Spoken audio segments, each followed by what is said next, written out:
महाराष्ट्र राज्य सरकारकडून राज्यातील सर्व महिलांसाठी लाडकी बहीण योजना ही जेव्हापासून सुरू करण्यात आलेली आहे तेव्हापासूनच ही लाडकी बहीण योजना ही जी काय वादाच्या घेऱ्यामध्ये सापडलेली आहे।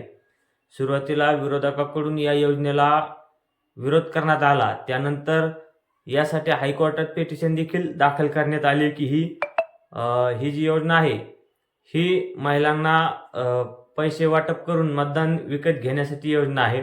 अशा प्रकारचे अनेक विरोध या योजनेवरती विरोधकांकडून करण्यात आले। त्यानंतर बरेच सारे असे विरोध करण्यात आले किंवा अशी टिंगल उडवण्यात आली की ही योजना लवकरच बंद पडेल, याचे 1 ते 2च हप्ते मिळतील। परंतु त्यावेळच्या सरकारने, म्हणजेच आता जे सरकार आहे तेच सरकार आधी होते, त्या सरकारने लाडक्या बहीण योजनेचे जे काही हप्ते आहेत हे सर्व महिलांच्या खात्यामध्ये वाटप केल्यानंतर जवळपास प्रत्येकी एका महिलेला 7,500 रुपये राज्य सरकारने वाटप केले होते।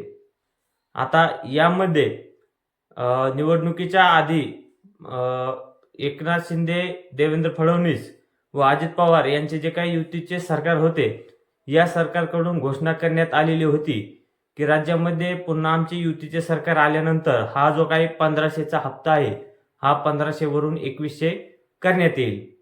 परंतु इलेक्शन झाल्यानंतर महायुती सरकारला इलेक्शनमध्ये जनतेने भरभरून घवघवीत असे यश दिल्यानंतर जे काय आहे अशा प्रकारचा सूर निर्माण होत आहे की लाडकी बहीण योजनेची जी काही चौकशी होणार आहे यामध्ये अनेक वेगवेगळे निकष टाकले जाणार आहे। त्याचवरती आपण आजचा हा व्हिडिओ बनवला आहे, त्यामुळे संपूर्ण माहिती पाहण्यासाठी व्हिडिओ न स्किप करता शेवटपर्यंत नक्की बघा व अशाच माहितीसाठी चॅनलला सबस्क्राईब नक्की करून ठेवा। तर मित्रांनो, लाडक्या बहीण योजनेचे निकष बदलणार आहेत का व त्यासोबतच कोणत्या महिलांना किंवा बहिणींना याचे पैसे बंद होणार आहेत याची माहिती आपण पाहणार आहोत। तर लाडकी बहीण योजनेमध्ये ज्या काही महिला पात्र झालेल्या आहेत अशा महिलांना आतापर्यंत प्रत्येकी 7,500 रुपयांचे वाटप झालेले आहे। येणारा पुढील हप्ता देखील काही दिवसांमध्ये महिलाच्या खात्यावरती जमा केला जाऊ शकतो।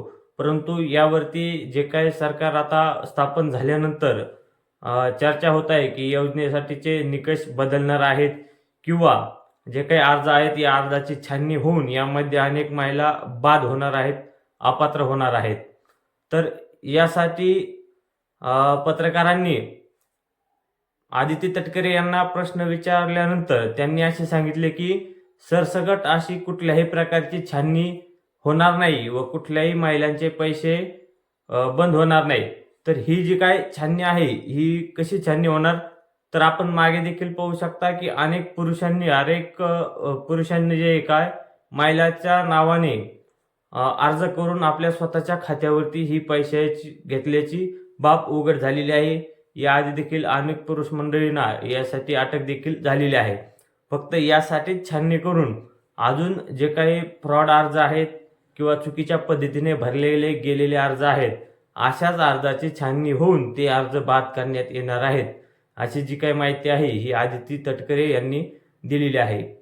तर ज्या काही महिला सध्या या हप्त्याची वाट पाहत आहेत किंवा ज्या महिलांना धाक पडला आहे की आम्ही यापासून अपात्र होत आहोत की कसं, तर अशा महिलांनी काळजी करायची गरज नाही। कारण ज्यांच्याकडून खोटा अर्ज किंवा चुकीचा अर्ज दाखल करण्यात आलेला आहे असे खोटे किंवा चुकीचे अर्ज फक्त अपात्र होणार आहेत, असे देखील आदित्य तटकरे यांच्याकडून सांगण्यात आलेले आहे।